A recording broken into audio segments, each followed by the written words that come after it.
Good morning, everyone, and welcome to our third webinar in the 2021 Volunteer Engagement webinar series. My name is Sydney Shuttro, and I am the Director of Volunteer Engagement at the Tennessee Commission on Aging and Disability. I'm super excited to have with us today Alex Ropes from the Humane Society in Washington State. So we're moving across the country and getting some really good perspectives from guest speakers who have some more volunteer experience. So I'm super excited about that. And thank you, Alex, for joining us. I do want to have a quick reminder that anything that we talk about on these webinars are best practices and are not required for any of you to implement in your volunteer programs. While we do encourage you to consider them, make sure that you talk with your supervisors, your board, or whoever your upper management is to make sure that these are ideas that you can incorporate into your volunteer program to continue to be successful. So without further ado, Alex, I'm going to turn it over to you, and thank you again so much for being with us today. Thank you so much, Sydney, and thank you for having me. I am so excited. It's 8 a.m. here, so I am bright-eyed and ready to start my day, and I'm just so glad to have everyone here with me to talk about the 3 R's of volunteer engagement. But first, I'd like to introduce myself so you can put a name to a face and just know a little bit more about me and my background. So again, my name is Alex Ropes. I use she, her pronouns, and just some little fun facts about me and my experience. I am an Alive Impact Award recipient, which is the Association of Leaders in Volunteer Engagement.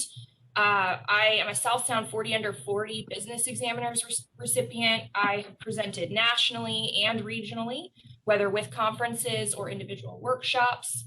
I've been a steering committee member on the Volunteer Administrators Network Northwest committee since 2014. I've worked in animal welfare and social services as a VEP, which I'm going to talk about later. And I've been engaging volunteers since 2005. You're probably looking at me and thinking, that's a long time. That might be like half your life. I started getting thrown in when I was about 15 years old, engaging volunteers as a volunteer myself in community theater. I was a stage manager and I implemented tons of different processes, procedures. So that's kind of when I started my for fun engaging volunteers. I'm the oldest of 4, so getting people to do what I want in a very convincing way is one of the things that I have always just had a knack for. And professionally, I've been doing this since 2012. My forte is process improvement and relationship development.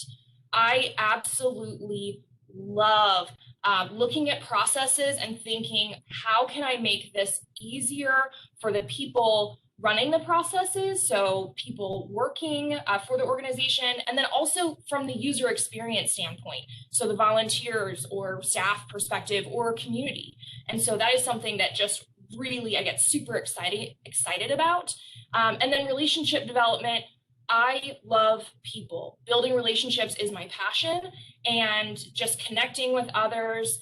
I'm a massive extrovert, so shout out to all my other extroverts over there having a hard time during lockdown throughout this past year, now we can say. But that's just kind of a little snapshot of me, so you can get to know me just a little bit more. So what are the 3 R's? I'm sure we could all make some guesses, but it's very early for me. I don't know about you guys. I won't make anybody throw their guesses out. We're just going to get into it. So recruitment. Recruitment is the first R of volunteer engagement. And that's the action of finding new people to join an organization or support a cause. Retention is the second R. And retention is the exact description of it is the continued action, possession, use, or control of something. These are all, I pulled them. Sometimes I like to do that where I just use the definition to really get at the core of the word. And then our last R is risk management, which risk is a situation involving exposure to danger.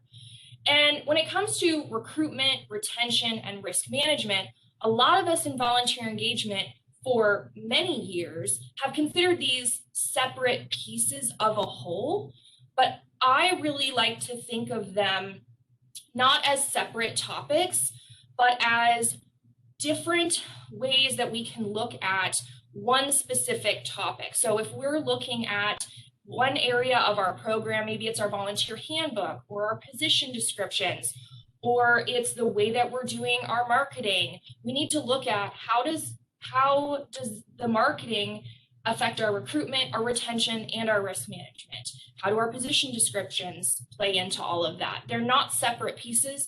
They really work together as a team. So to talk about them more as parts of a whole, we need to ask ourselves, how will our blank affect my recruitment, retention, and risk management? So let's see a little bit of this in practice.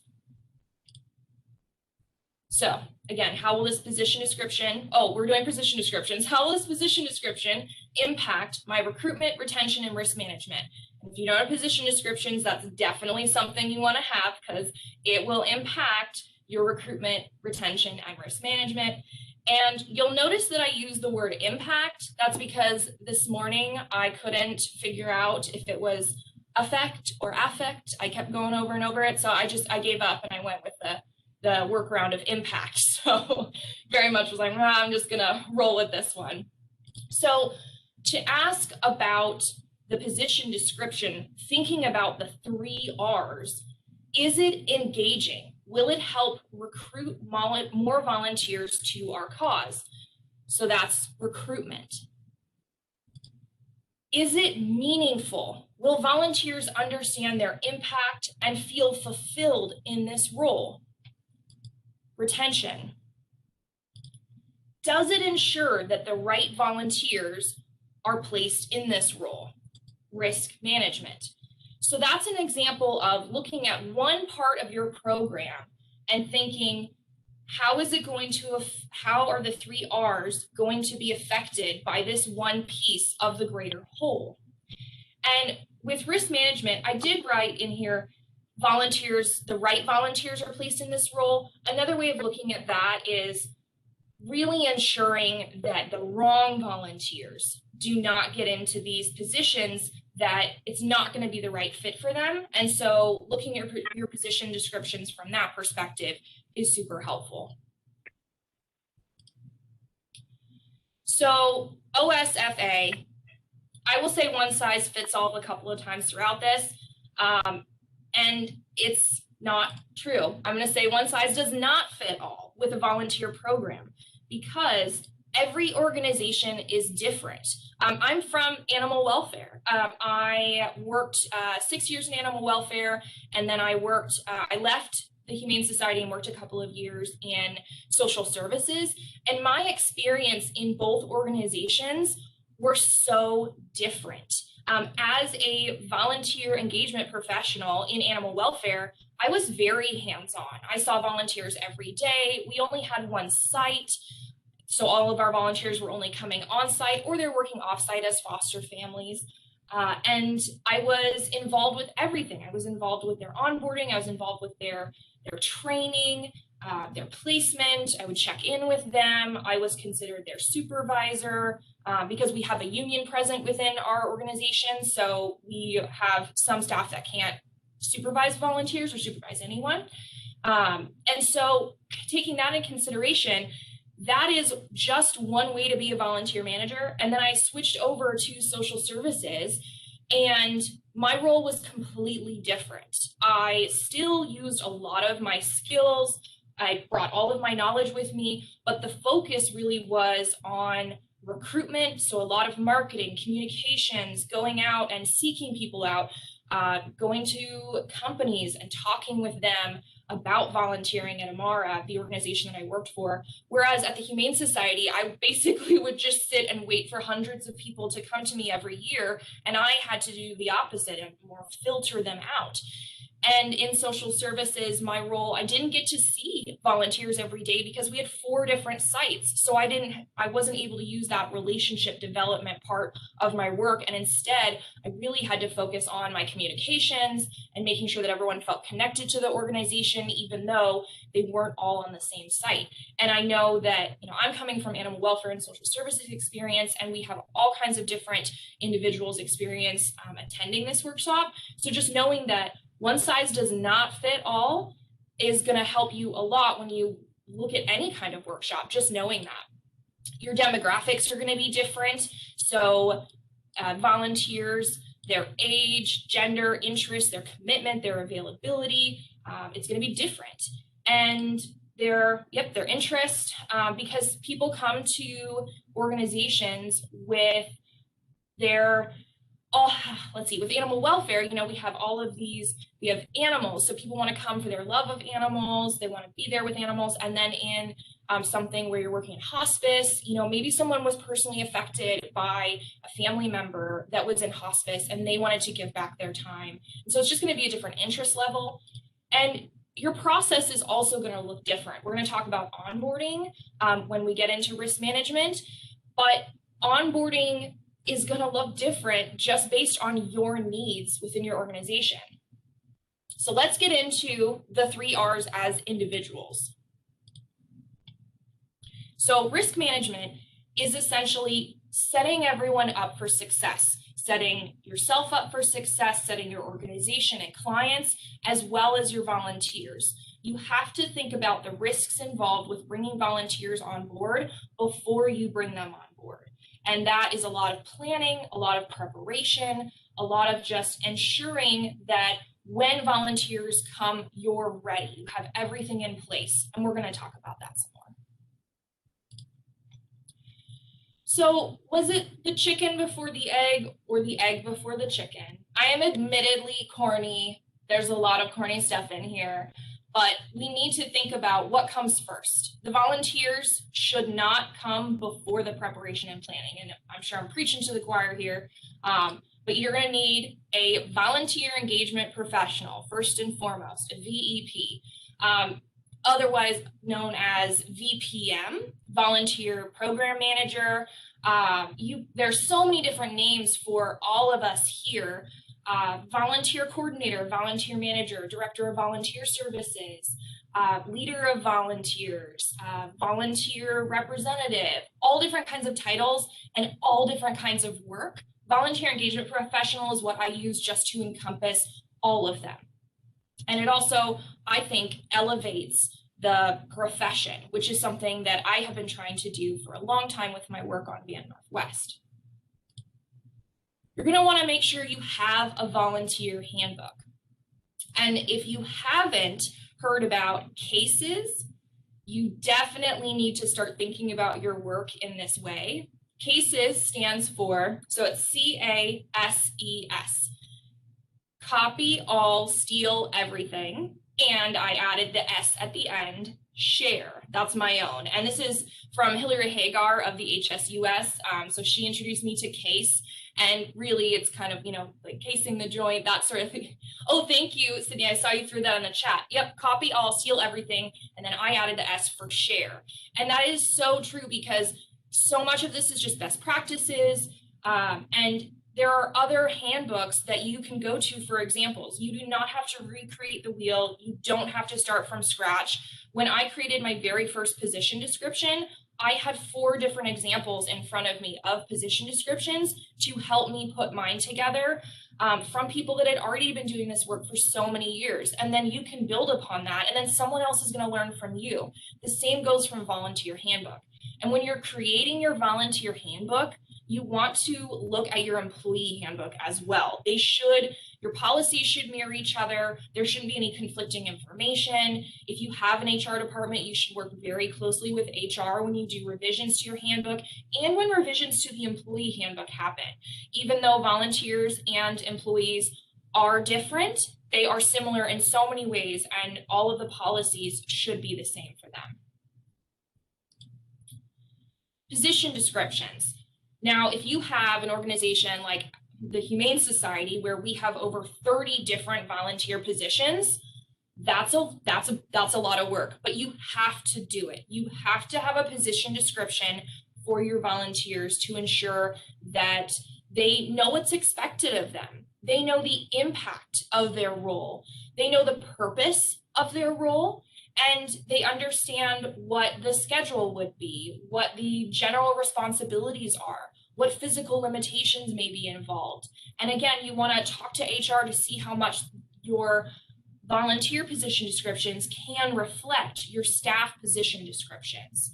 And these are things that are really going to help you when you have someone that says, hey, I want to be a dog walker. And I'm using examples from my experience. Obviously, you're going to take these and flip them to your own.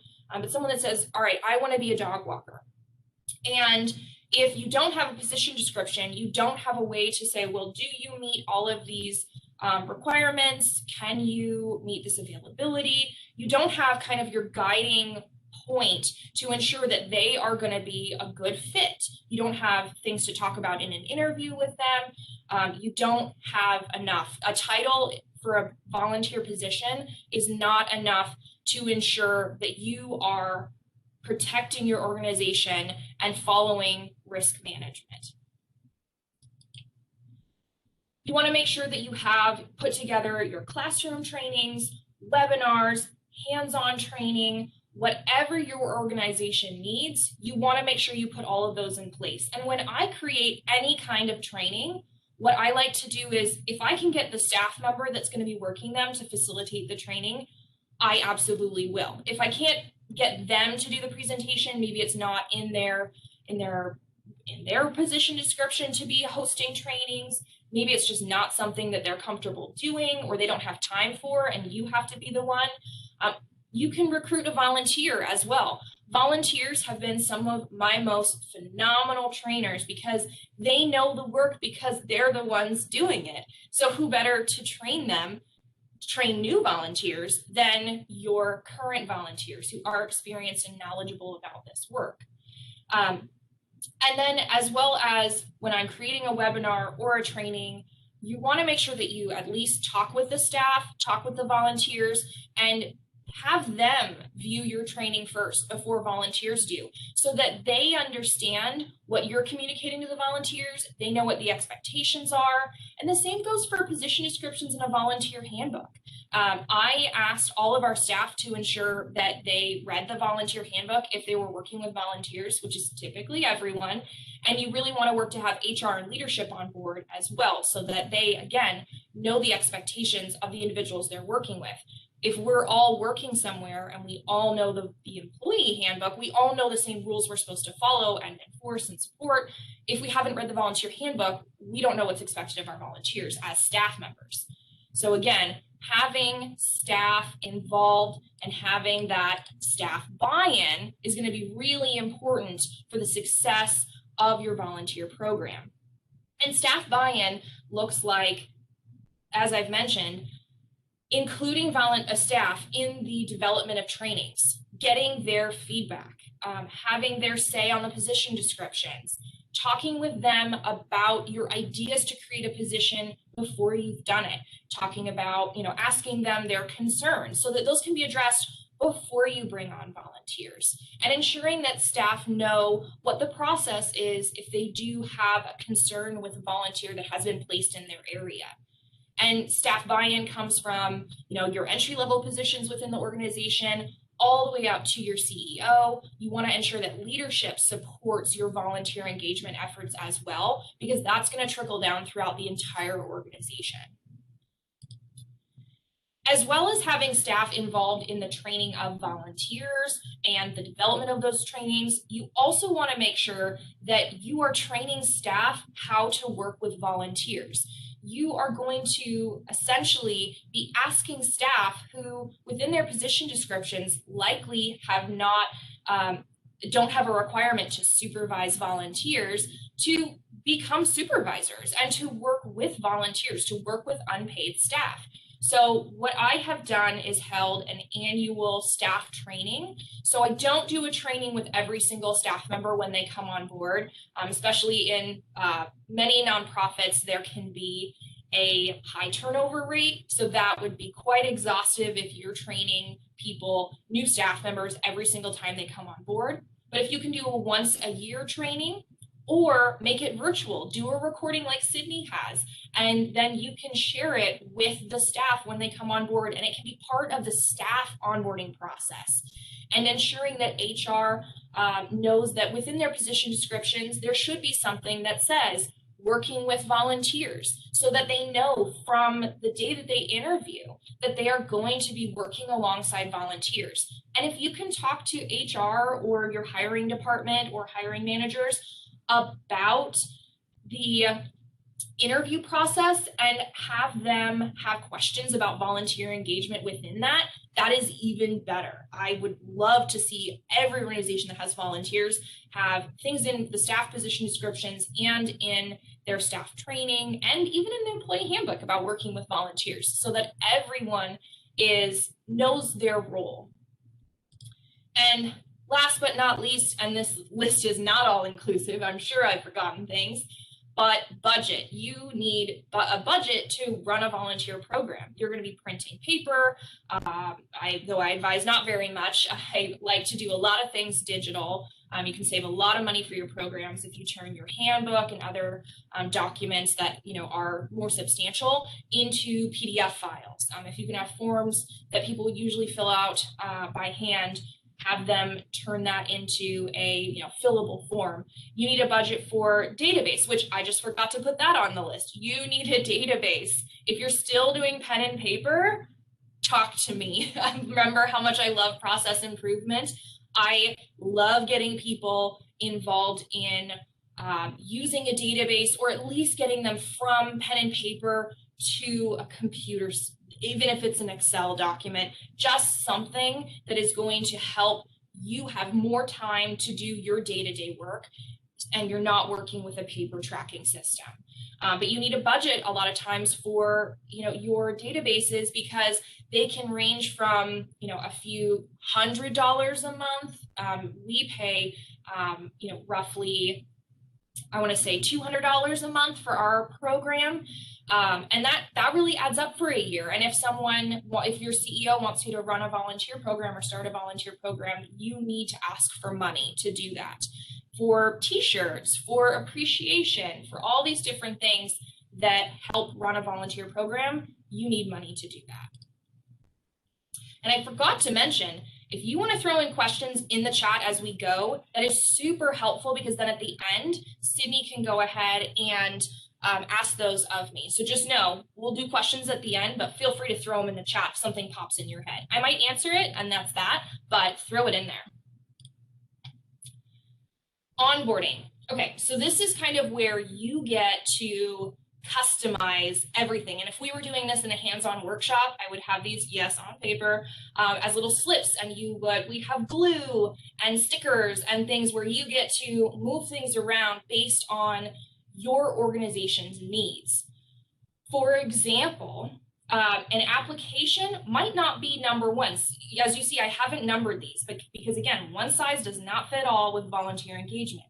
So application, you should have an online application. Ideally, if it's an online application that can goes directly into your database, that would be fantastic. If it's paper, it's still an application. And then an interview. Not everyone has the capacity to interview, but if you can, interview. This is the volunteer's opportunity to get to know the role, the organization, and you. This is also your opportunity to see if the prospective volunteer will be the right fit, because we all know someone on paper, whether good or bad, is not the same person in an interview. And so you want to be talking to them, you want to get to know them more and just see if they're going to be the right fit, and allow them to make a really informed decision on whether or not they're the right fit. And like I've said, not every organization is going to have the capacity to do this, but it would be my dream if everyone was able to do this just like they did for staff. Background checks, I reference RCW, which is the revised code for Washington. And that's an RCW that references that any prospective volunteer that will have regularly scheduled unsupervised access to children under 16, vulnerable adults, or developmentally disabled persons needs to be going through a background check in order to volunteer. I'm sure you all have your own RCWs or WACs, so just make sure you're talking to your HR department and ensuring that you are running a background check if your organization does need to do that. And then orientation. Orientation should be, it can be two things, probably more, but these two ways that I look at, there are two ways that I look at orientation. And one is orientation being a way for volunteers to learn more about your organization, about the role that volunteers play, possibly history of your organization, anything else you'd like them to know from kind of a marketing, community engagement standpoint, expectations of volunteers, that sort of thing. And that would be, if that's the kind of orientation you're going for, that would be something that you're going to have up front so that people can learn more about and kind of self-weed themselves out of their interest if they realize, oh, this is totally not what I expected. I thought I was going to come in here and just get to play with puppies and kittens. I didn't know I was going to have to deal with poop, puke, and people, and pee. So they'll be like, I'm not for this, but this was super helpful. I learned a lot of great information. And I've had volunteers leave my orientations feeling that way, saying like, this was awesome. Thank you for all this info. I now know this is not the right fit for me. And then I have not wasted their time or my time, and therefore the organization's time, with an interview or background check screening, especially if you have to pay for your background checks. And that's really helpful when you have a lot of people that are interested but might not know a lot about your organization.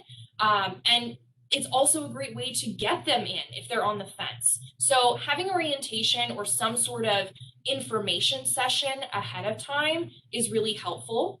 Orientation can also look like a full training and orientation to your organization, where you're going through more of the nitty-gritty stuff, like getting into the volunteer handbook, rules, policies, and procedures, the things that you hope they're going to read in the volunteer handbook, but you know they won't. So you have to highlight the ones that you're like, these are the problem areas that we've noticed, so we need to make sure we bring these up, kind of thing. Or maybe you're orienting them to a role because your volunteers all do the same role. So that's another option. So you can do orientation later because you don't have the need for so much of an information session, because it's very clear, what the volunteers are going to be doing within the organization.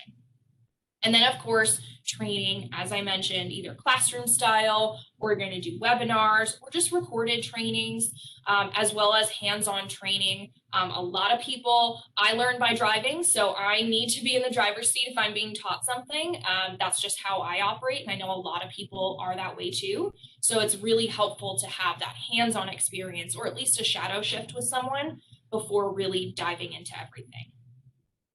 And then introductions. This is a key part of volunteer engagement. You really need to ensure that you are doing the handoff from yourself to a staff member with a volunteer as excited and engaged as possible. So when I have introduced new volunteers to staff members, especially if the volunteer might be a little shy or quiet or not clearly very confident, the right level of confident, then there's overconfident. But if I have a volunteer that I think the staff may be a little hesitant about, I will do an introduction like, Susan, this is John, and John has expressed his huge love of cats. He's really dedicated. He's wanted to volunteer here for years, and now he finally has time, and he's going to be here every Wednesday from 3 to 5, and he's going to be an awesome part of your team.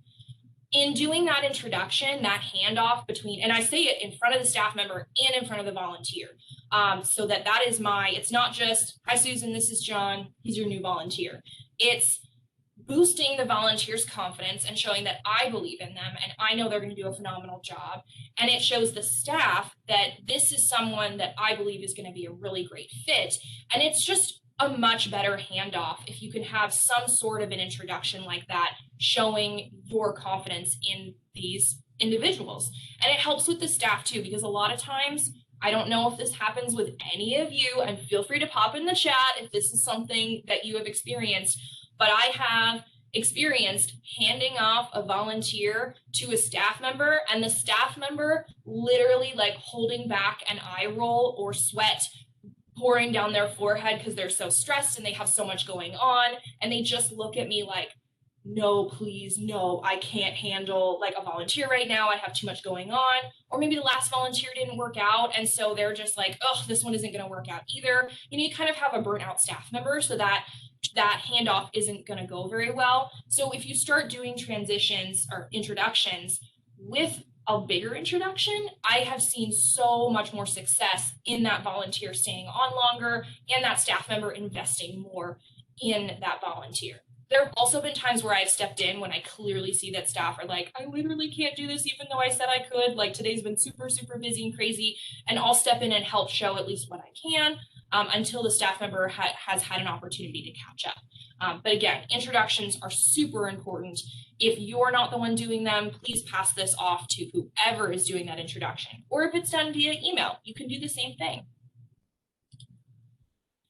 So just a little bit more about handbooks. Handbooks are more than handy. There are a lot of benefits to having a handbook. And as I've discussed earlier, I really digressed a lot on that, so I don't think I need to spend a lot of time in this slide, but decide if it's important to have a print handbook or a digital handbook, or maybe both.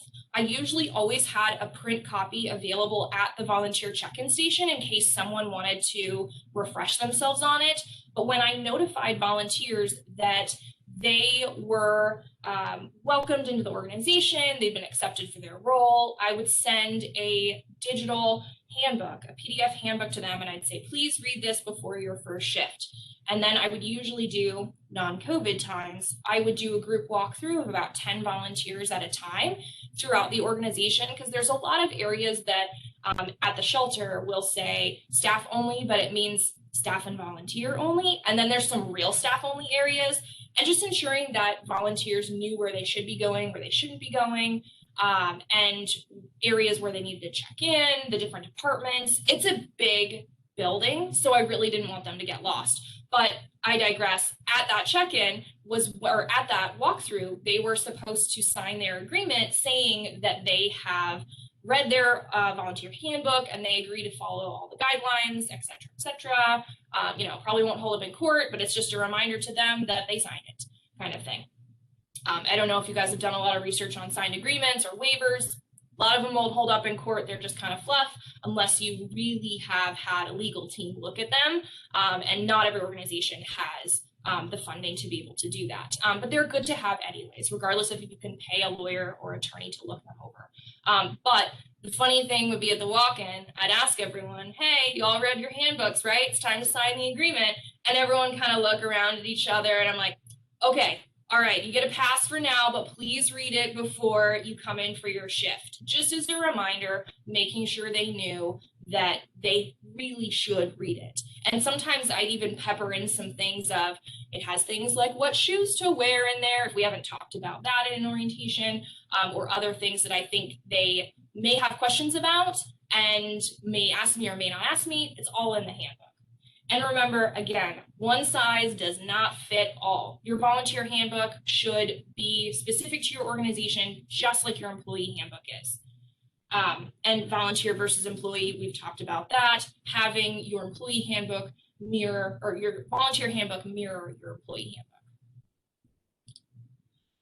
Take a sip of water real quick. So this is one of my favorite topics. Other people will refer to this as difficult volunteers or when volunteers go bad.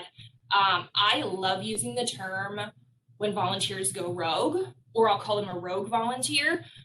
It just kind of lightens it, and people are like, going rogue? Because a lot of times, most of the issues I've had with volunteers is really when they go off in their own direction and they start doing totally something they're not supposed to have been doing, or they somehow find a way to violate a rule that isn't even in the handbook. And so I kind of just refer to them as rogue volunteers.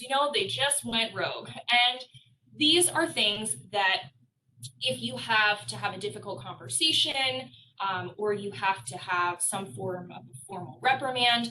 It's really important to have strong relationships with your volunteers, getting to know them, getting to understand their why. Why are they interested in volunteering? Why did they come to the shelter or to your organization? And that can really help identify their behavior origins. Like, why did this behavior start happening? And I ask a lot of why questions when I need to have a conversation with a volunteer before saying anything like, you did this or that sort of thing. I really start asking, like, hey, it was brought to my attention that, and this is a real life story, it was brought to my attention that in the bath brigade room, there were paper towels shoved in the top lights to possibly dim the area. This is not confirmed, but I was told that it might have been you. Was it you, John? And John admitted, he said, yep, that was me. And I said, well, why? Is it too bright in there? And he's like, well, I heard the bath brigade ladies saying that it was too bright in there. And so I decided to, dim the lights. And this is one of those light systems where you have the long fluorescent bulbs and then you have the plastic like sheet piece that pops in there. So you couldn't really see that it was full of paper towels. And I had no idea how long it had been like that. But my immediate thought when I said it was, there's this huge fire risk. So I told John, I said, well, John, we do have a facilities team here. I'm really glad that you wanted to help your fellow volunteers. But this is definitely not something that we should be doing, is taking facilities improvements upon ourselves. It's like, you can always submit a request to me or inform me that something needs to change, or you can talk to facilities yourself if it's something pretty minor.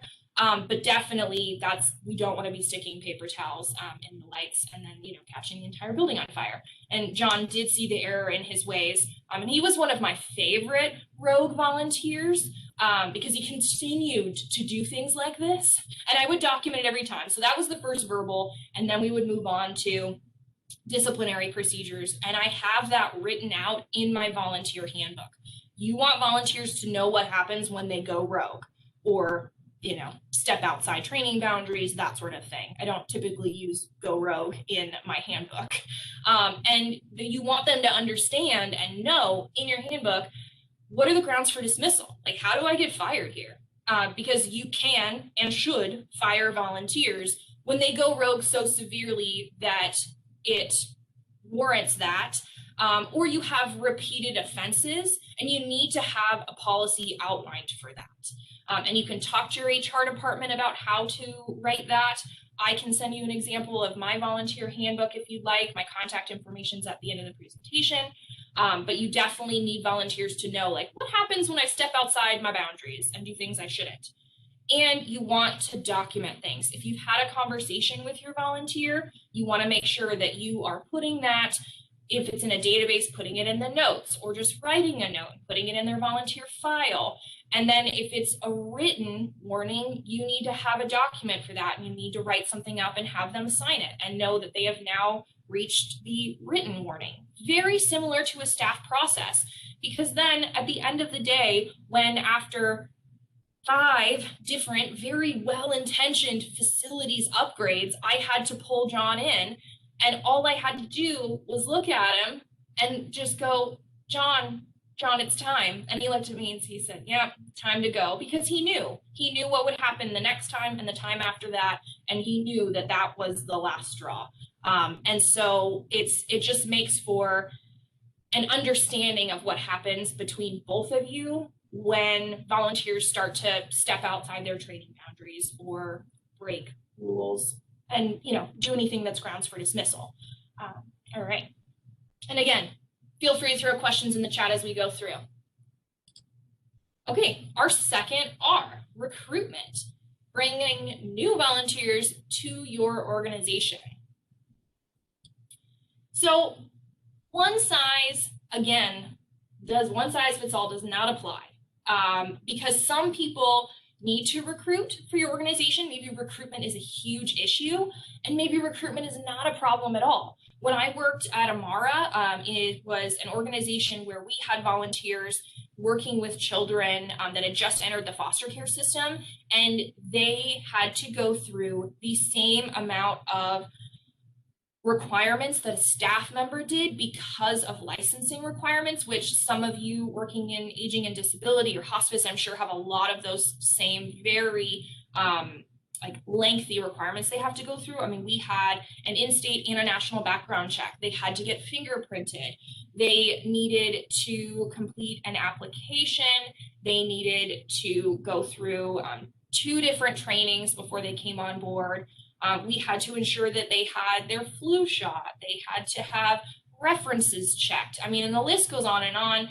The onboarding process for that was incredibly extensive and could take up to 30 days, depending on how long it took the background check to come back, because we were relying on the state to do those. And we all know sometimes how that can go.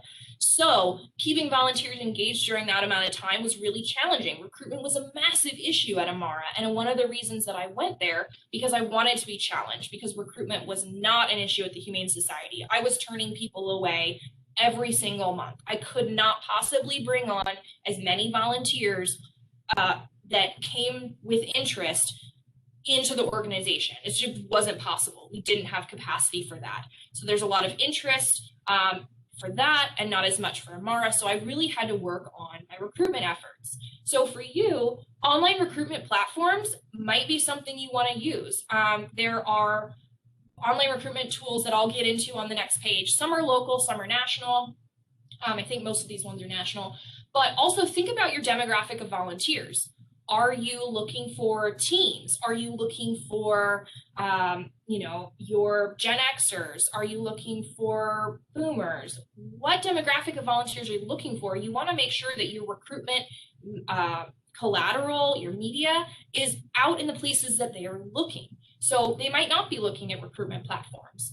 They might be on social media. So you want to think, hey, we really need a bunch of teens in here. Let's get on Instagram or TikTok. And you don't have to be the one to do that if I just spoke like gibberish nonsense words. I mean, I look at TikTok. I don't even know how I would begin to put anything on it. But those are things that you can get a volunteer to do that. You can recruit a volunteer to recruit other volunteers. You can say, hey, I need a social media wizard. Can you come in and help? Here's the recruitment materials. Here's what I need to have go up there. Can you make it happen because you know the platform? So don't let your own limitations get in the way of branching out into other ways of recruiting volunteers.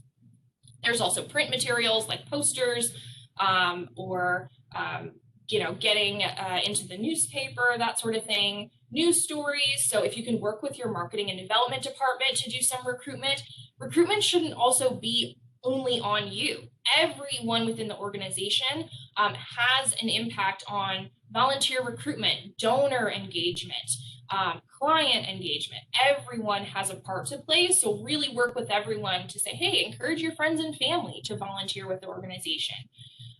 Word of mouth is obviously one of the best ways to recruit volunteers because it's coming from your volunteers. And so what better way to show that this is an amazing place to volunteer than by a volunteer saying so. Almost all of my outreach efforts when it comes to recruitment for Amara, when I was going out in the community, I had a volunteer with me or I had a volunteer at the event themselves because they're the ones who can speak to the work the best. They're the ones that have, oh gosh, I'm missing the word, but they have that, I've lost the word, but they have the, I really want to find it. It's not happening. Anyways, they have all the experience, the knowledge. There's a lot more trust there that can be developed from a volunteer to a volunteer.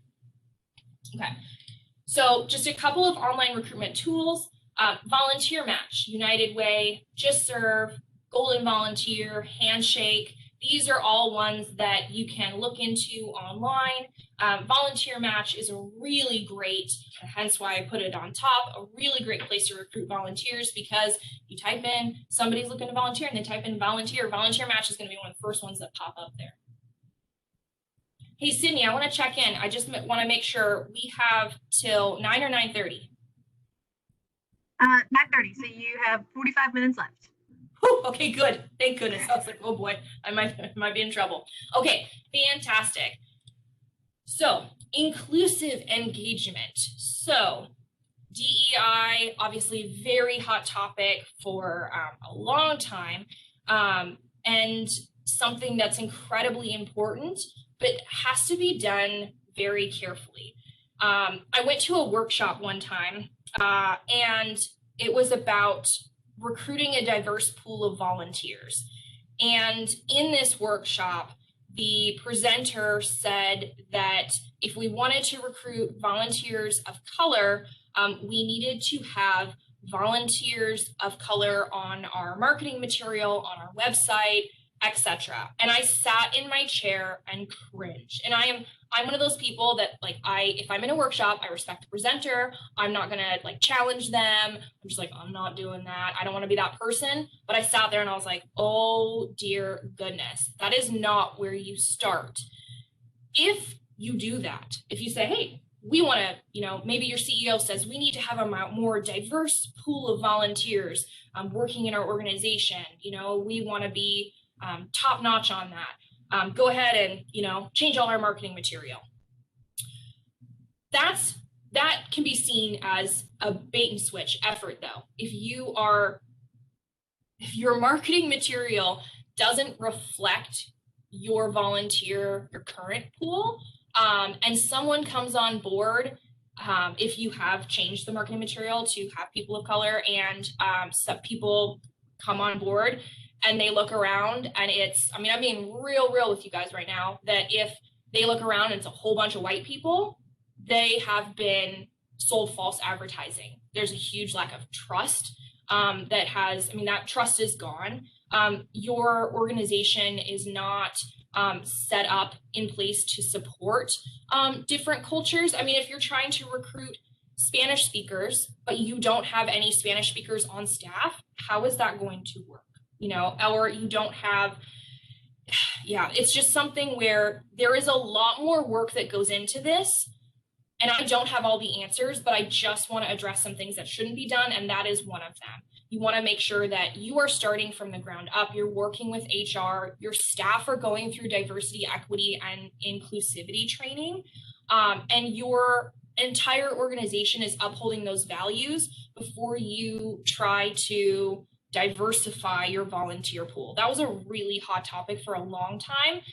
And I just really like to circle back to that in a lot of my trainings to make sure that people are really making meaningful decisions when it comes to bringing, against essentially creating a more diverse volunteer pool, but also why? Is it just to check a box that you are, like we have our demographics are fantastic. We have a wide variety of volunteers in our organization, and it's a very, diverse place. It could be diverse, but is it inclusive? Is it equitable? You really need to think about that and think about the why. Why are you doing this? And that really needs to be fully good intentions and not just a box to check on a grant report or a grant request. And with other modes of, once you get to the point where you have done that and you've had really meaningful conversations with your staff, with HR, you've gone through trainings, and you are prepared to, try and be more inclusive and welcoming to a more diverse group of volunteers, you then need to take the step in changing up your communication. And that can look like, everything can't be done online. Maybe things need to be done on phone. And diversity isn't just in race, diversity is in age. You need to look at your engagement efforts and think, are these inclusive? Is my onboarding process inclusive? Am I willing to pick up the phone and talk to a volunteer versus only email them? Because some of my volunteers have been only phone call, and they are incredibly dedicated, wonderful volunteers. And I, as a volunteer engagement professional, need to be willing to change the way that I do my work to support the demographic of volunteers that I already have, and not just push people out because I want everything to be digital and I want to email everything.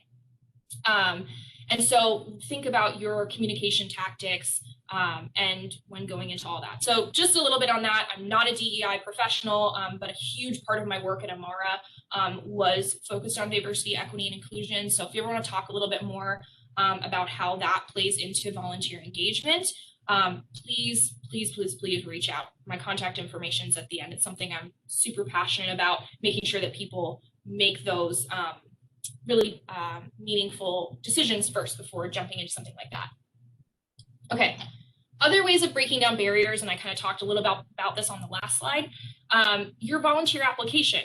I have an online volunteer application, but I also will happily provide a paper one if someone, they can't use the computer. That's okay. We have positions here that don't require a volunteer to use a computer on the regular. They just need to know that, and they need to know what those positions are. And they need to know what positions aren't available to them because they do require that kind of communication.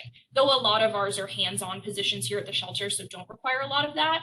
But also making sure that your onboarding process is inclusive to everyone that you're bringing into the organization.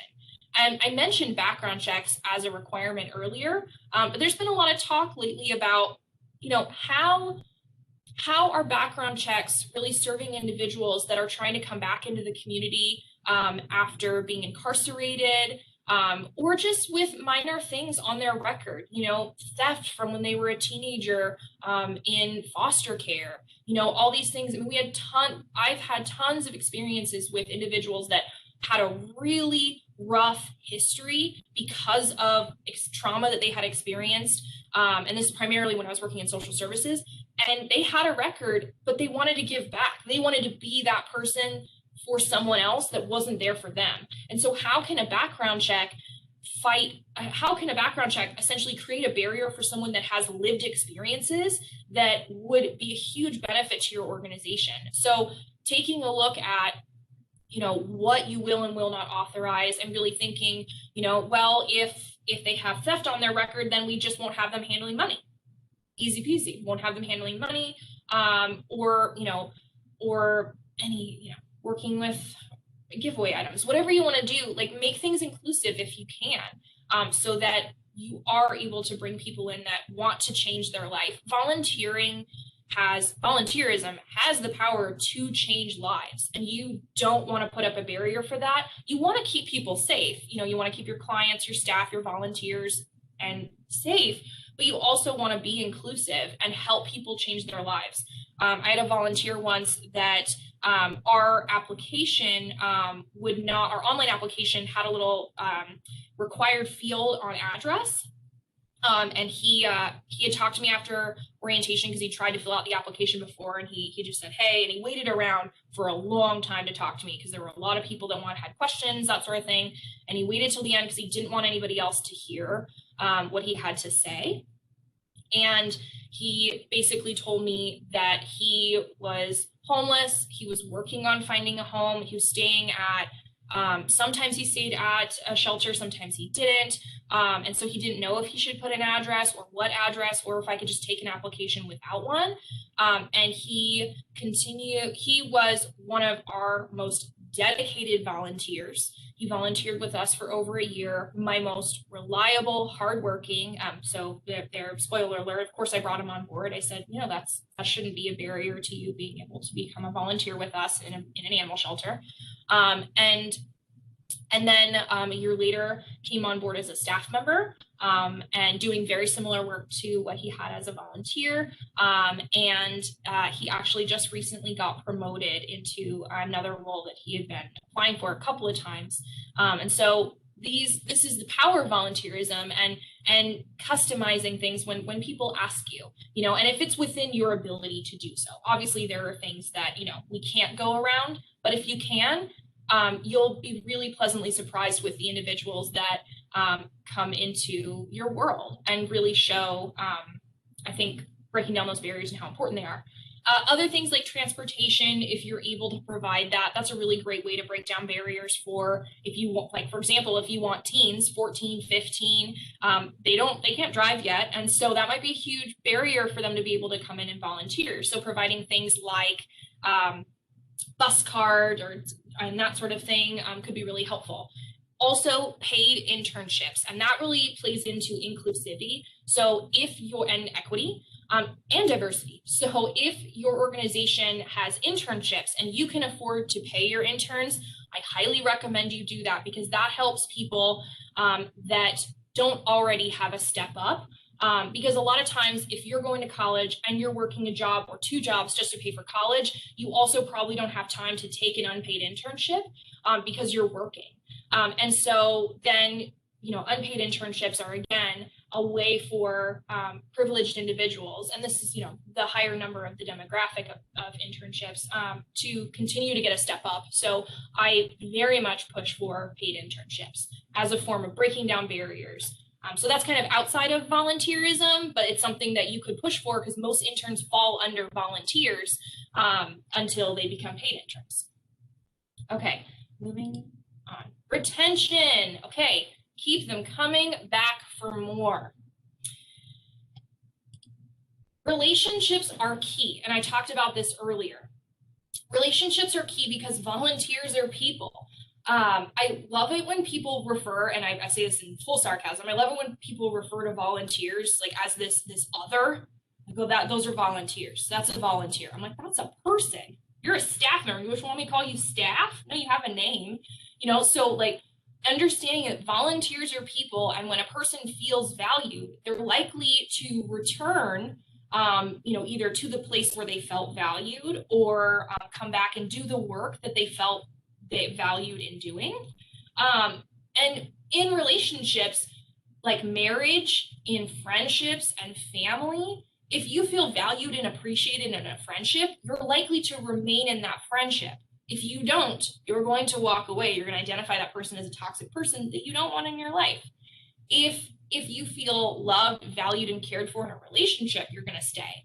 And thinking about marriage, you know, and like why people divorce. And I know this is kind of like a weird parallel or weird comparison, but why do people divorce? Values change, maybe attention isn't paid, they haven't grown together, they haven't heard each other's concerns. Making sure that, you know, you're thinking about volunteers and their association with your organization as a relationship will really help in retaining your volunteers.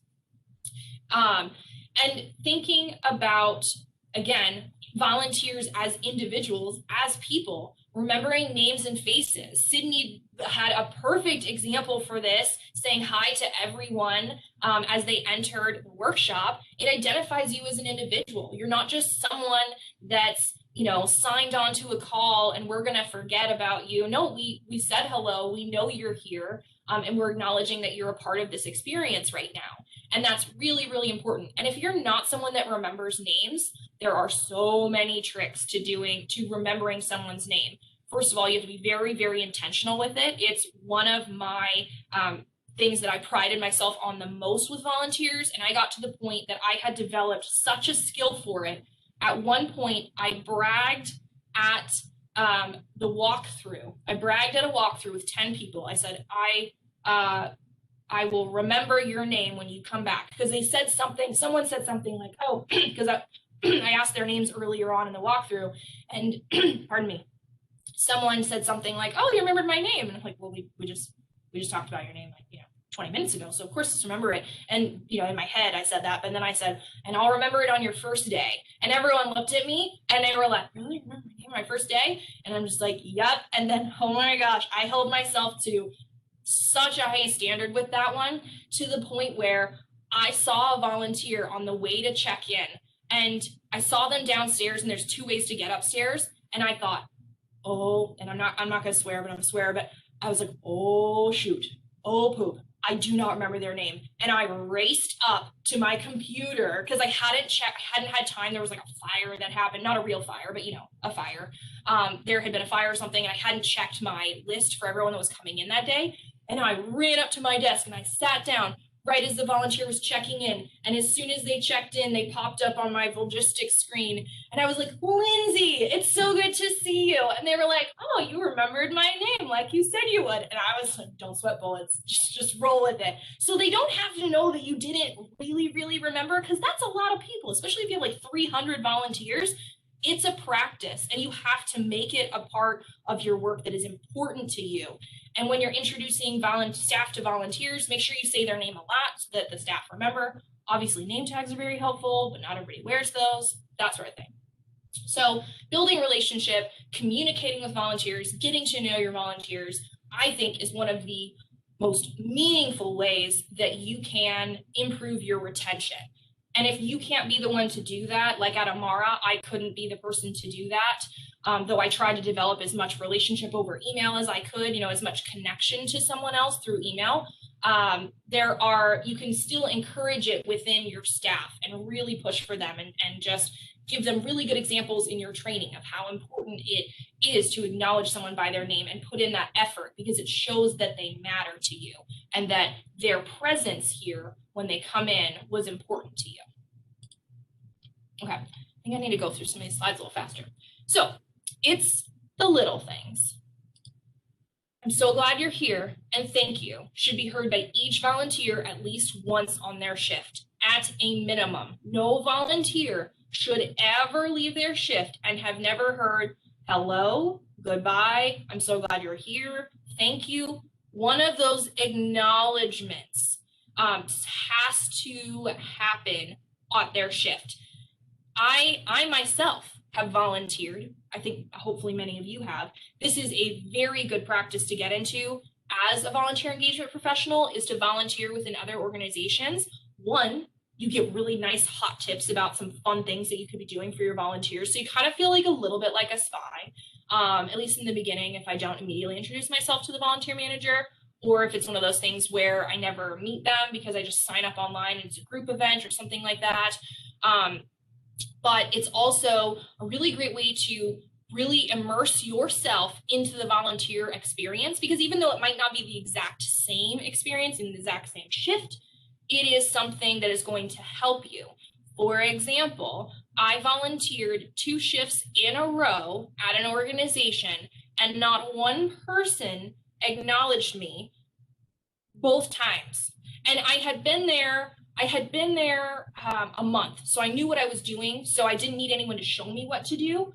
But after those 2 shifts, and on one of them, somebody actually called me a wrong name of a volunteer that I had usually volunteered with, but they were super flaky, they were really chatty, they didn't really work, and I kind of resented them. I was like, you're really like just dead weight right now. And they called me that person's name, and I had my name tag on, and I was like, okay, this is no bueno. This is something that I need to make sure when I am training my staff members that this is something that they do not do. We really need to acknowledge our volunteers. So just like a little fun fact about lived experience, definitely try it if you don't, and do it frequently. Stay in it. And it's a great way for you to understand, like, how do you understand the impact of your role, and as a volunteer, whether it's the same work or not. You can do things like celebrate volunteer anniversaries.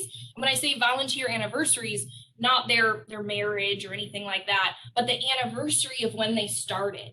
I think it's really important to do that. And at one point, this is a very difficult practice to keep up with a high number of volunteers, but at one point I was going strong with this. I would acknowledge volunteers on their anniversary, and then I would also make a point of having either a personal check-in or an email check-in, just to establish like what they thought, and I would acknowledge them at their 1 year, what they thought their long-term plan was for staying on board, kind of like you would do like a stay interview for a staff member. And if you have the capacity to do this, I think this is awesome and so cool, because it is a way that you can connect with a volunteer and they can be like, oh yeah, actually I'm able to volunteer 1 more year. Or they're like, I'm going to stay here till I die. Or they're like, I had a good year, I made my commitment, but I just don't think it's for me. And then you can have that closure with that volunteer. You can go through the process of, ending their record out, marking their last date, asking them, well, hey, could you do a 2-week notice so I can find a replacement for your role, that sort of thing. And then you don't just have the whole, they walk out in the middle of the night kind of thing, and you never see them or hear from them again. And then you get ghosted, and then you're kind of, like, oh, they never came back. Maybe they didn't like me, that sort of thing. So you can have that kind of check-in with them. You can send birthday cards. I do recommend that if you do any kind of birthday acknowledgement that you ask volunteers whether they want that kind of acknowledgement or not. I have done a volunteer appreciation survey for volunteers in the past to get a sense of what they would like. Like, do you want trinkets? Do you want a party? Do you want this? If we did a party, what day of the week would work? Would it be evening? Would it be afternoon? And then getting those percentages to see, okay, this is what the volunteers want, and we want to give people what they want. And so if there are things like they blatantly said, I do not want to be acknowledged on my birthday, I did ask them to put their name so that I could put a note in their file, because some people are really sensitive about their birthdays. I love my birthday. My husband would rather no one ever say anything to him about his birthday ever. He's like, I don't know why I have a day that's all about me. I know you love yours, but I hate it. And so that, we have to make sure that we're not appreciating volunteers in a way that will turn them off and make them want to leave. So you can actually, hurt your retention by acknowledging them in a way that they're not comfortable with. Random notes of appreciation. I have, or at one time had a kudos board for volunteers, and they're still continuing it now. Full disclosure, I use a lot of like have or had. I'm kind of falling back into the language like I run the volunteer program here, but after I left to work in social services, I came back to the Humane Society, and now I oversee our outreach and community services efforts, essentially our programs. I like to say our programs that help people help their pets. And we have a new volunteer manager since I've left, and she's phenomenal. So I don't currently run it, but a lot of the things that I set in place are still running strong because I was only gone for about 2 years. So anyways, if you have noticed that, I say like past or present tense, just roll with me. Anyways, random notes of appreciation. I started a kudos board, and I called it a caught in the act kind of thing. And it's just a quarter sheet of an 8.5 by 11 paper that I print, and it says, volunteer's name, and it says, what you caught them doing, and it's meant to be a good catch, kind of like it's like a sneaky form of like, oh, I saw you do something good, so I caught you in the act of doing this really nice thing for somebody else or helping do this. And then you put your name at the bottom so they know who acknowledged them. And so that would be those, you could have a system like that where it is random notes of appreciation, but you have a system in place that everybody knows about. And for a while it was forced appreciation because I was the only one writing out kudos cards. So then what I did was every Thursday I would go around to all the staff and I'd hand one to every single staff member, and whether they filled it out or not, or they stuck it at their desk for later, I didn't mind. I would just go around and say, hey, has there been a volunteer that's helped you this week? I know there has. Maybe Susan helped you. Did she do anything helpful on the phones? Was it a busy day? And because where your volunteers are working. So just hand those out to people. And I would just go around real quick. Took me about, 5 minutes to get through the organization, and just hand them out to everybody I see. And sometimes I'd get half back. Sometimes I'd get none. And then I'd go back around and be like, okay, everyone, I need one. And they're like, oh yeah, I got it. Because people get busy and it's not at their top of mind. And then eventually it became something that they all expected, and they knew that on Thursday I was coming around with kudos cards, and then they would receive those. And I made sure that I always did it on the same day, because the next day the weekly updates went out, and we would tack the physical kudos cards to the wall, and volunteers could take them down after the weekly updates went out if they wanted to keep them themselves. And then they also went out in the weekly updates as a digital platform in case some volunteers weren't at the shelter that week, so they could still see their acknowledgement. So making sure you have multiple ways of people seeing how they're being appreciated is really important. But I really love that, that peer support, that support from other staff, other volunteers, warms my heart so much when I see a volunteer kudos another volunteer. I'm like, you guys work so well together. You love each other. I love this. This is great. So I love that when volunteers are kudosing each other and just showing how much they appreciate each other. Other little things, a party's not so little. A party depends. You have to know if your volunteers want a party. Don't just throw a party for a party. We have had anywhere from 300 to 400 volunteers at the shelter on a monthly basis. So that was our standard number. And one year we planned a party. I had planned the whole party, done everything. It's like 130 people that came. That was phenomenal attendance. It was great. I felt dead afterward, like dead inside. I was like, I'm so tired. I'm never doing this again. This is rough.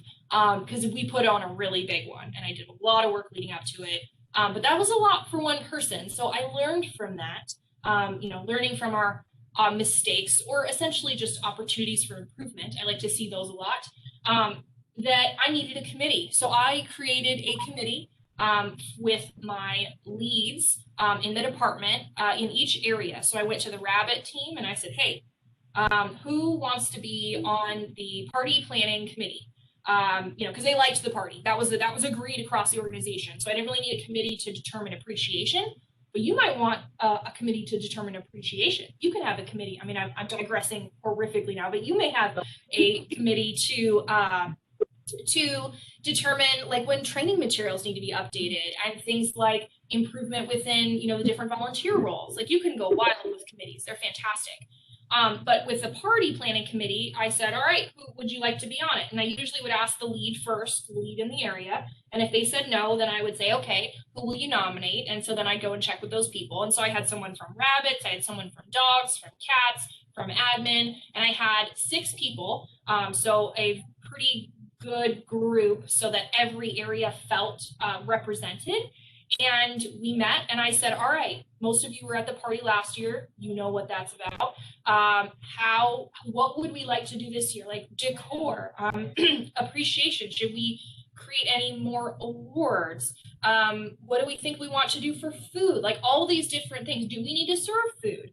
And they were able to tell me things like, oh, well, when I was at my table last time, they really loved this part of the party, but I didn't really hear people talking about this. And I noticed that people weren't really paying attention to that, or they weren't really into the raffle baskets, that sort of thing. So they can be in all these different places when when you're a party, you're one person. So they had the ability to give me a lot of feedback and help me develop a lot of things. And I will say, that was the best party we ever had. And it was my last party that I hosted before I left the organization to work in social services. And it was so awesome. And it showed so much impact. One of my favorite things that was an idea of one of the volunteers was, what if we had program stats, like impact stats of each program at the tables. And as part of the decor, we just use things that we already have at the shelter. Because one of the things that a lot of volunteers will say is they don't want you to spend money. They want money to go to at least in a shelter, they want money to go to animals. They want money to go to kids, to the programs, whatever organization you're in. A lot of them don't want you spending a lot of money on them. And that might be different for your organization, but it's definitely something that they said, absolutely not. So we did things like we got a whole bunch of dog collars, and I got these clear plastic bowls from the dollar store, and I put them in these clear bowls, and then I had like a little stick with the stat at the top, and it was associated with that. So it was like 500 dogs were walked, and this helped them by X, Y, and Z. And so like each table had a different one. I think we had 6 different ones. So that was a really fun and creative thing that I couldn't have come up with on my own. So super, super helpful. Last one on here, awards. That's a maybe. Like that's a big maybe. I can go like really in depth with awards. And I'll try to just give like a little overview, but essentially you need to make sure that you are being very thoughtful and very intentional with how you give out awards, and that there is a very clear process for how someone is awarded. When I went to Amara, I met with a lot of staff members there just to ask them like, hey, how has this been done? How's that been done? I just wanted to know more about the prior volunteer engagement efforts. And one of those was the party. And I sat down with one of the staff members, and the staff member said, so our last party did not go very well. We didn't have very high attendance. And most of the people that we gave awards to didn't even come to the party. So there was like 10 awards and only 2 people were there to receive their awards. And I asked, I said, well, did you inform the individuals that they would be awarded before? Like, did they know? Did they know they were supposed to be there to receive an award? And the staff member was like, and of course I said it a lot nicer. And the staff member was like, no, we wanted it to be a surprise. You know, a lot of people think like, oh, it should be a surprise, right? And I have definitely had those thoughts and feelings myself. I think one of our first parties that I did at the Humane Society, I did that myself. Like, I've learned from my own mistakes, you guys. We all do. And I had a volunteer straight up tell me, hey, I wish you would have told me, I would have dressed nicer. So that's me learning from my own mistakes to then go to another organization and help them not make the same mistakes. And so there were a lot of volunteers that were also really upset at the Amara party that had happened prior to me coming on board, because they didn't know how the awards were chosen.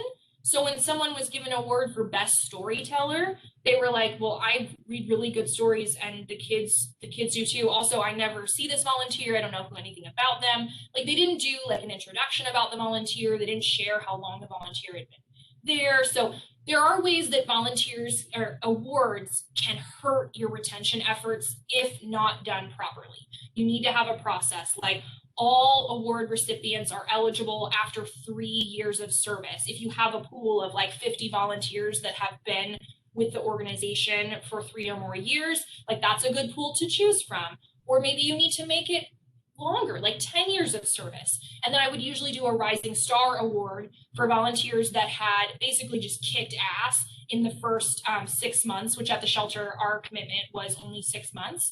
And then I later changed it to a year. But essentially, that way people knew that they could bust their butt and like be a phenomenal volunteer and be honored in that first 6 months and receive the Rising Star Award. So there was that, but then there were like others that were in memoriam. So we have some volunteers that have literally volunteered their entire life at the shelter, like 15, 20, 30 years of service. And the requirements for us creating an in memoriam award or in memory is they have to have volunteered for at least 20 years. And that they had to have been an active volunteer within like a certain time frame. I don't remember what it was from that 20-year point.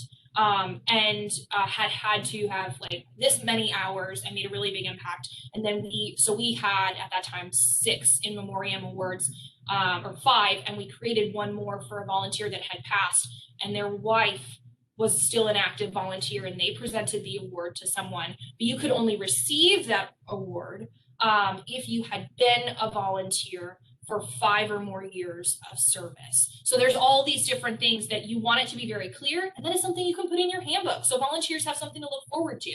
But if you're going to do awards, you need to be really thoughtful with them. And I could probably do like at least a 30-minute workshop just on awards. So I'm going to stop there with that right now. Okay. Getting close to wrapping up, another part of retention is feedback. Just like we do with staff members, you need to give volunteers feedback and give them the opportunity to give you feedback. I have a whole other thing about, check-ins and progress reports and all of that for volunteers, but on this one, so I don't digress too much, really it's about volunteers giving you feedback and ways that can happen. So you can hold a town hall. Maybe that works best to have all of your volunteers in one place, and they can just ask questions, and then you or the CEO can be there to answer. That is one way of doing things. You can have a digital survey. I love surveys. I think many of us do because it's an easy way to get quick feedback. However, we know that the return rate on surveys is very, very low. So I usually tend to say that my surveys, this takes a minute. And nice thing, like SurveyMonkey will tell you this is how long it's going to take to complete your survey. So I don't really have to guess, it just says it. And then I try to give a sneak peek into when I send out a survey. I'm not just saying, hey, we want your feedback. I say, here is what is asked in the survey, kind of like a snapshot. This is how long it's going to take. And this is how your feedback is going to impact changes moving forward or lack thereof if we don't make changes.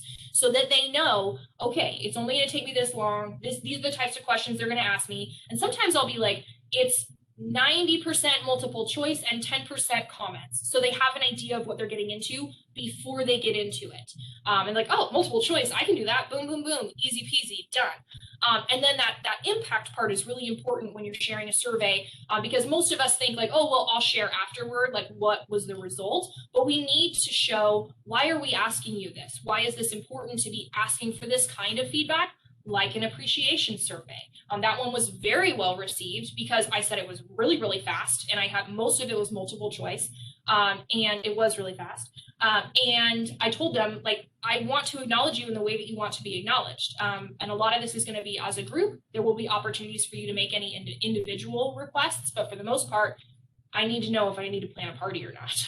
And it was really, really helpful. And I did that at Amara because that was one of the first things I did there, because I understood that the appreciation had kind of fallen flat, party had been really bad, and I wanted to kind of start off on the right foot by asking them what they wanted.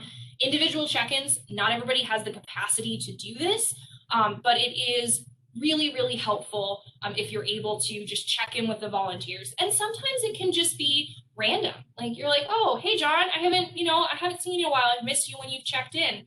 Just want to ask you how everything's going.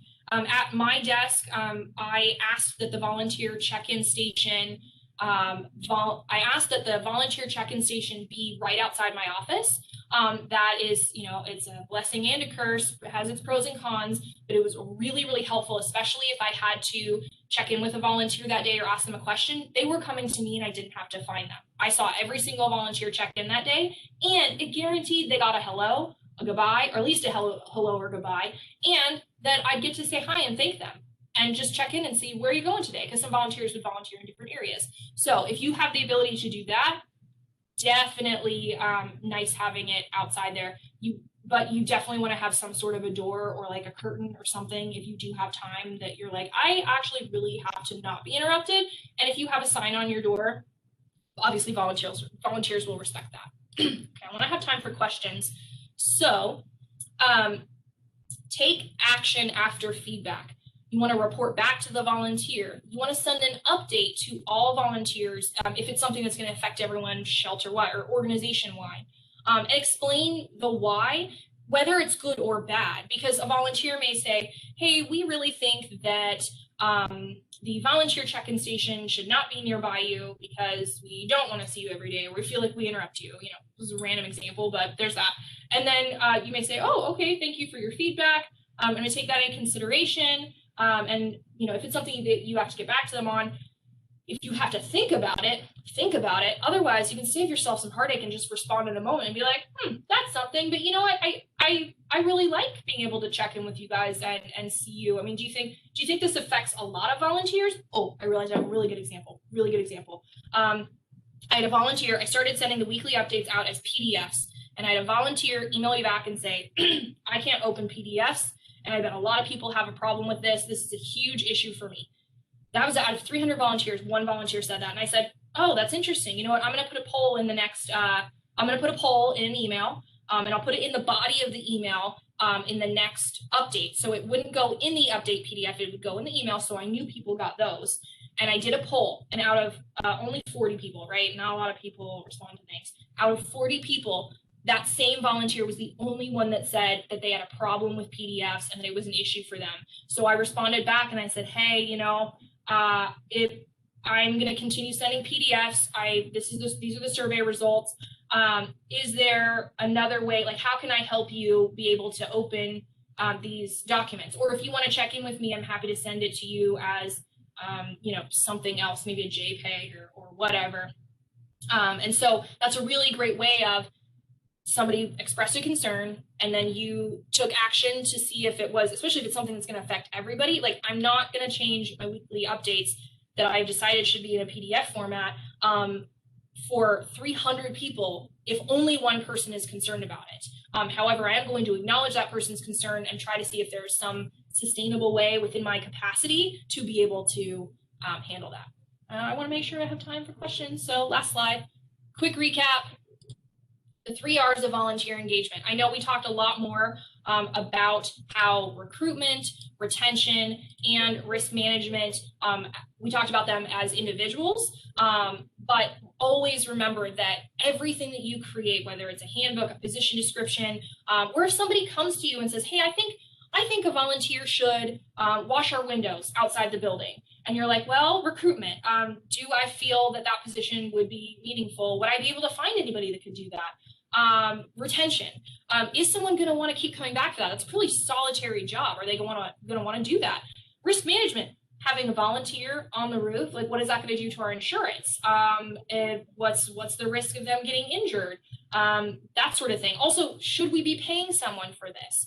So looking at the things that you're doing and thinking about all of those as your kind of your guiding light for making decisions is really helpful. So you're going to use them all, use them to evaluate all your engagement efforts, and you treat them as individual areas. Whew, I did it. I think that's perfect timing.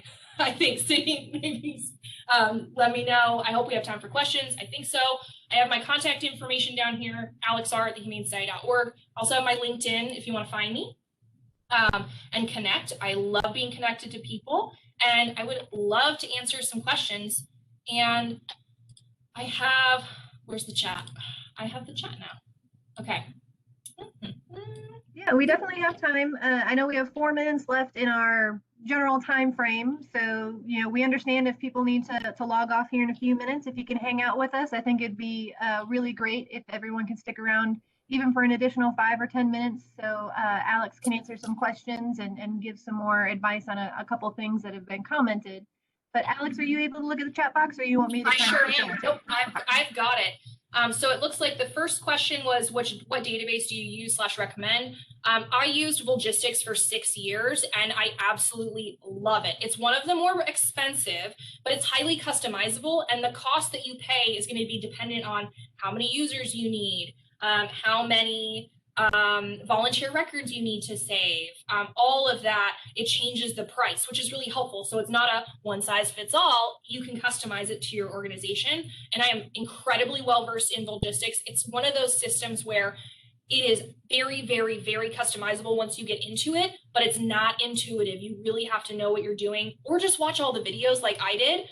But if you are using Volgistics, or you want to learn more about Volgistics, I have helped a lot of other volunteer engagement professionals with that. So just reach out. You have my email. And another question was, how many volunteers do you have?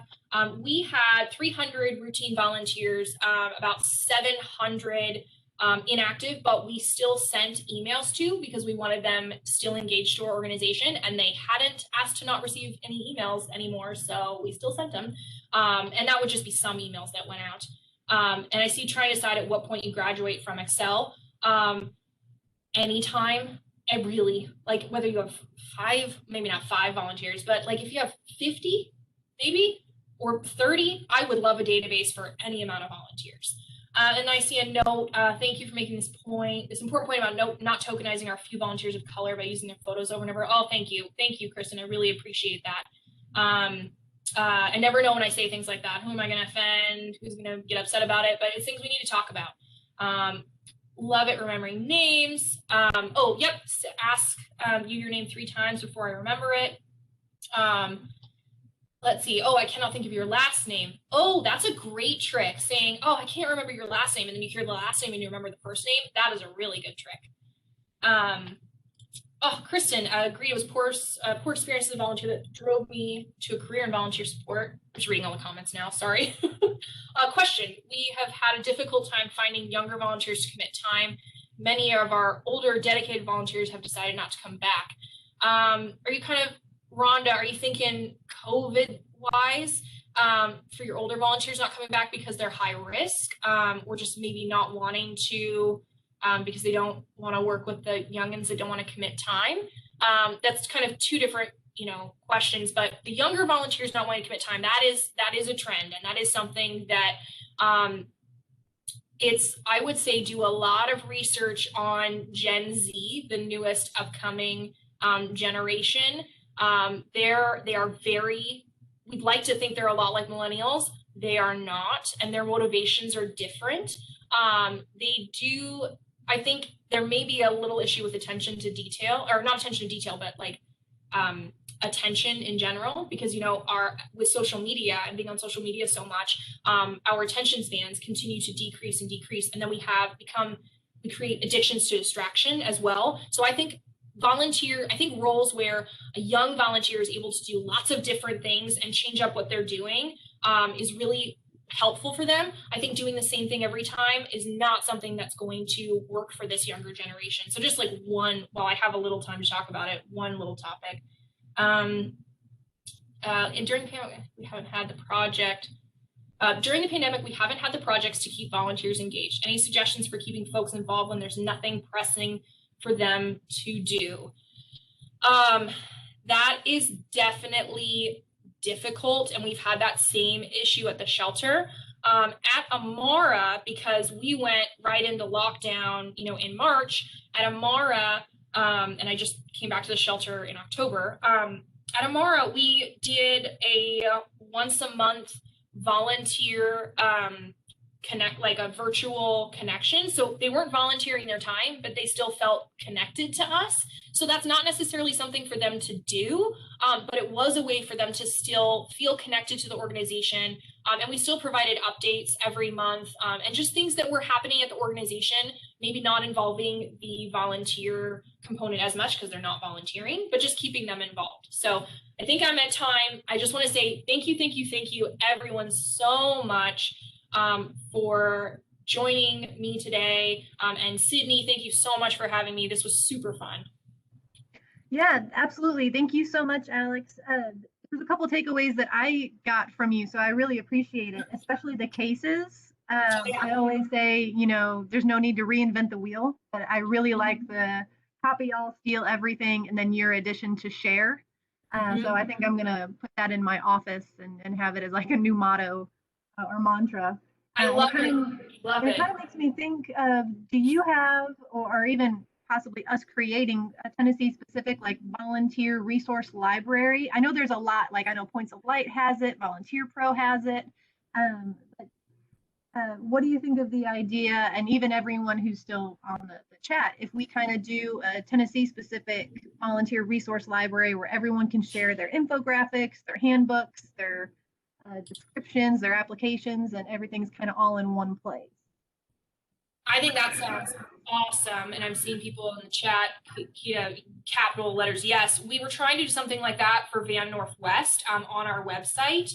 But then getting people to submit was tough. But as long as, somebody can be in charge of like staying up on everyone, being like, hey, submit your things, get your stuff in there. Sometimes it can be nerve-wracking too, to put your stuff out there and be like, oh, someone's going to judge me. Nobody's judging you. We all want to support each other and we all want each other to succeed. So if that's ever a hesitation for sharing your documents, and also if you think your documents aren't enough,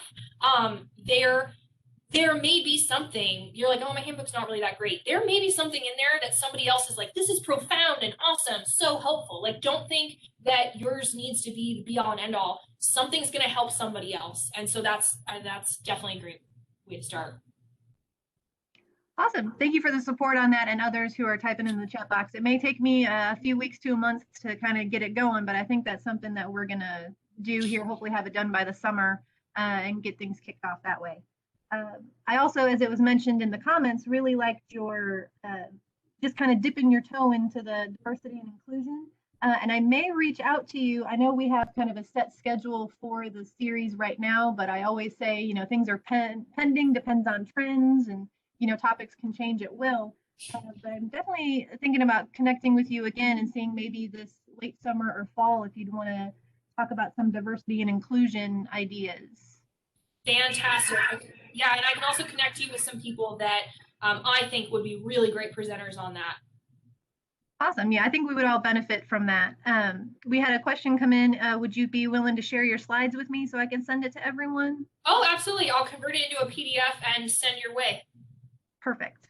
And then the last kind of takeaway that I had personally was your kudo card idea. We mentioned kind of doing some things like that in the past, but I think that's really great, especially not only doing it in person, maybe at your office or wherever your volunteers are mainly located, but also somehow put it on a digital platform. So Mhm.